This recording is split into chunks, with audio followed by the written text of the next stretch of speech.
virzīšanu. Jūs tad esat ļoti drusci interesanti. Kad mēs uzreiz sākam par kādu projektu runāt un slēgt, tad jūs sākat runāt, kāpēc nebija informācijas iepriekš. Tagad jūs dod informāciju. Tieši tā. Lūdzu, varat palasīt, izlasīt un visu. Paldies. Paldies. Kas jums atkal slikti? Jums atkal slikti par šo informāciju. Tak mēs tagad izskatījām un atstājām viņu zināšanai, bet viņš jau tad sēd. Tātad pieņemt zināšanai šo jautājumu, šo informāciju. Es paskaidrošu Reščenko kungs jums, ja?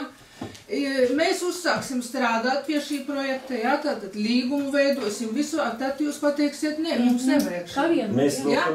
Mēs pateiksim to izskatīt Finanšu komiteju. Es nesaprotu otru daļu. Virzīšanu uz sevi. Ko mēs virzam uz sevi? Labi. Pieņemt kādu lēmumu mēs virzam.